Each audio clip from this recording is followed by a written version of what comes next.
আমার কথা শোনার জন্য আপনাদেরকে অসংখ্য ধন্যবাদ। বন্ধুরা, ইনকিলাব মঞ্চের মুখপাত্র উসমান হাদির হত্যাকারী ফয়সালের সহযোগী মোটরসাইকেল রাইডার ইমনকে আজ গ্রেপ্তার করা হয়েছে।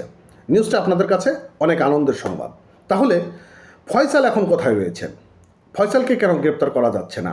ফয়সাল কি তাহলে সত্যিই ভারতে অবস্থান করছেন, নাকি শুধুমাত্র একটি নাটক তৈরি করা হয়েছে যেন ফয়সাল তিনি দেশের মধ্যেই সুস্থ জায়গায় নিরাপদে থাকতে পারেন?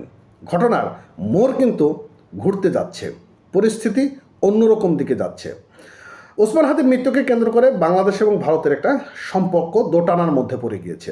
পরিস্থিতি বাংলাদেশ ভারতের অবস্থান কিন্তু মোটেও সুখবর নয়। তারই ধারাবাহিকতায় যখন ইমনকে গ্রেপ্তার করা হলো, তাহলে ফয়সাল এখন কোথায় রয়েছেন সেটি নিয়ে আজকে আমরা একটু বিস্তার আলোচনা করার চেষ্টা করব। কালবেলা পত্রিকা একটা নিউজ কিছুক্ষণ আগে দিয়েছে, তার সহযোগী অর্থাৎ ফয়সালের সহযোগী ইমনকে গ্রেপ্তার করা যেহেতু গিয়েছে, তাহলে ফয়সাল নিশ্চয়ই দেশ থেকে পালাতে পারেনি, সেটি অনেকের মধ্যেই দ্বিধাদ্বন্দ্বতার মধ্যেই রয়েছে। ফয়সাল তিনি এত দ্রুত ভারতে অবস্থান করবেন বা ভারতে পার হয়ে যাবেন, সেটি কিন্তু অসম্ভব একটি খেলা। ফয়সাল যদি চলে যেতে পারে, তাহলে ইমন কেন যেতে পারলো না?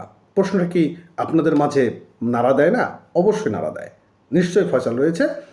কেউ একটা মেটোকুলাস ডিজাইন সাজিয়েছে, ফয়সাল বাংলাদেশ থেকে পালিয়ে ভারতে চলে গিয়েছে, দিল্লিতে অবস্থান করছে।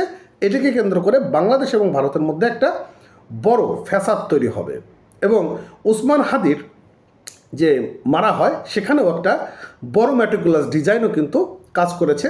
আমরা আস্তে আস্তে সব বিষয়গুলো জানতে পারবো, বুঝতে পারবো। কালবেলা পত্রিকায় কী দিয়েছে আমরা একটু বিস্তারিত আলোচনা করার চেষ্টা করি। বলছে, ইনকিলাব মঞ্চের মুখপাত্র ও ঢাকা ৮ আসনের সম্ভাব্য প্রার্থী ওসমান হাদির হত্যাকাণ্ডের জড়িত মোটরসাইকেল চালক আলমগীর সহযোগী এবং আদাবর থানার যুবলীগ কর্মী হিমনকে গ্রেপ্তার করেছে পুলিশ। এ সময় তার দেওয়া তথ্য অনুযায়ী অভিযান চালিয়ে বিদেশি পিস্তল, গুলি ও বিপুল বিস্ফোরক দ্রব্য উদ্ধার করা হয়। বুধবার বিকেলে রাজধানীর আদাবরের একটি আবাসিক হোটেল থেকে তাকে গ্রেপ্তার করা হয়েছে বলে জানানো হয়েছে। বিষয়টি কালবেলাকে নিশ্চিত করেছেন তেজগাঁও বিভাগের মোহাম্মদপুর জোনের অতিরিক্ত উপকমিশনার অর্থাৎ এডিসি মোহাম্মদ জুয়েল রানা। পুলিশ সূত্রে জানায়, হাদির হত্যাকাণ্ডে জড়িত ফয়সাল এবং আলমগীরের সঙ্গে হিমনের ঘনিষ্ঠ সম্পর্ক রয়েছে। প্রায় 2 মাস আগে তারা দুবাই থেকে বাংলাদেশে ফেরেন। গোপনে সংবাদ ভিত্তিতে প্রথমে আদাবর রাজ্জাক হোটেল থেকে তাকে আটক করা হয়। পরে তার দেওয়া তথ্য ভিত্তিতে আদাবরের 17B এলাকায় মেহেদি বাসা থেকে পিস্তল, গুলি ও বিস্ফোরক দ্রব্য উদ্ধার করা হয় বলে জানানো হয়েছে। আর এডিসি মোহাম্মদ জুয়েল রানা জানান, গোপনে সংবাদের ভিত্তিতে পুলিশ জানতে পারে আদাবরের একটি আবাসিক হোটেলে হিমন অবস্থান করছেন এবং ওই তথ্যের ভিত্তিতে অভিযান চালিয়ে তাকে গ্রেপ্তার করা হয়। প্রাথমিক জিজ্ঞাসাবাদে হিমন গুরুত্বপূর্ণ তথ্য দিয়েছে, তাকে আরও জিজ্ঞাসাবাদ করা হচ্ছে। গ্রেপ্তার হিমন হাদি হত্যাকাণ্ডে জড়িত মোটরসাইকেল চালক আলমগীর বন্ধু। যেটা আমরা এখন পরিস্থিতি বুঝতে পারছি যে পরিষ্কার হয়ে যাচ্ছে যে এরকম একটি গুজব ছড়ানো হয়েছে যে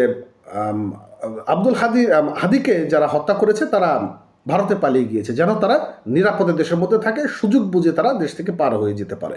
এবং সেইটাকে কেন্দ্র করে দেশের মধ্যে একটা বড় বিশৃঙ্খলতা তৈরি হয়ে গেছে এবং এটাকে কেন্দ্র করে বাংলাদেশ ভারতের মধ্যে একটা সম্পর্কের দোটানা হয়েছে।